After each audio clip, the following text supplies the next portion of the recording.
Eh mec, j'ai trouvé ce que tu m'as demandé. Par C'est contre, je sais pas à quoi ça va servir. c'est quoi? Bah, une micro-cravate. Un micro-cravate, Florian. Un micro-cravate. Dégage. Ah, Dégage. hein? Tu files. Tu files.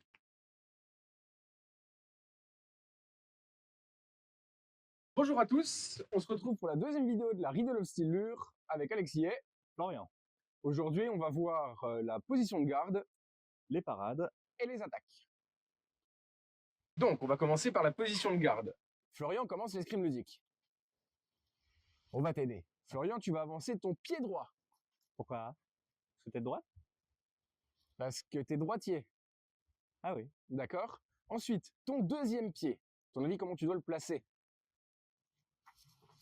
Non.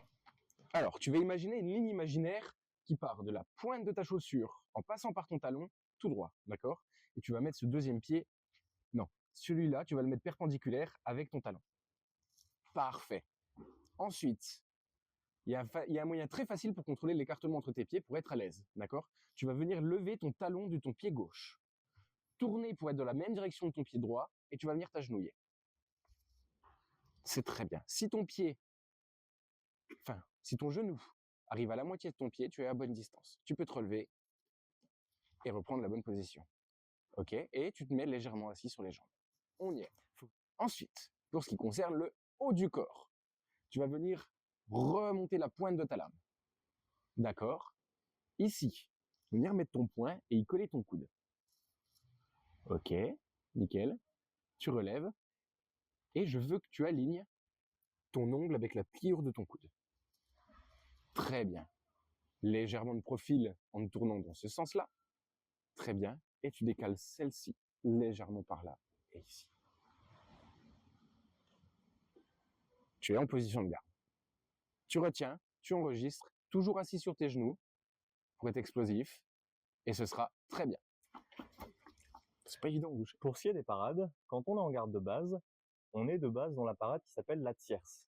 C'est celle où, quand on va venir sur la ligne extérieure, on peut pas toucher. Ensuite, en hausse, on a 4 autres parades simples.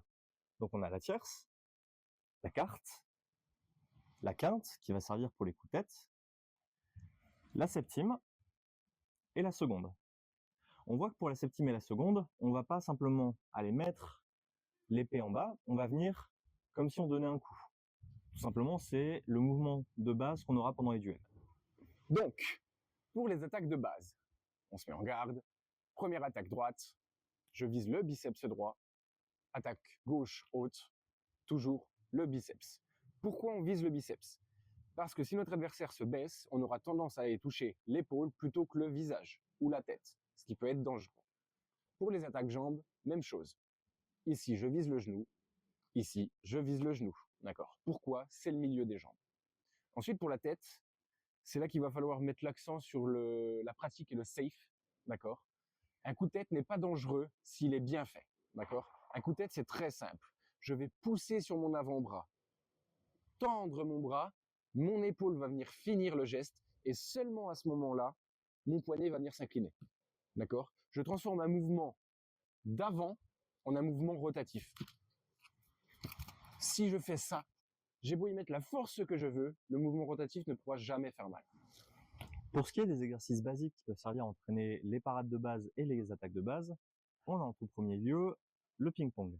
Pour le ping-pong, vous allez trouver un adversaire, Je suis l'adversaire. vous vous mettez en garde et un des deux va commencer les attaques. Imaginons que je commence les attaques, je vais venir attaquer et Alexis doit chercher à faire une parade. Ensuite, je me remets en garde et c'est à moi de parer. Cet exercice est pas mal pour entraîner tout ce qui est réflexe de parade automatique. Donc, petite précision pour les coups de tête. Essayez toujours de toucher avec le milieu de votre arme. Si j'essaye sur le faible, suffit que mon adversaire recule, vous voyez ce que ça donne. Si j'essaye sur le fort, vous voyez ce que ça donne. Le moyen, avec le rotatif, c'est parfait. Vous toucherez sans faire mal. Bon, c'est la fin de la deuxième vidéo de cours de la Rosslure. Ouais. Et on se retrouvera du coup dans environ 15 jours pour la troisième vidéo, les pas basiques. Salut tout le monde!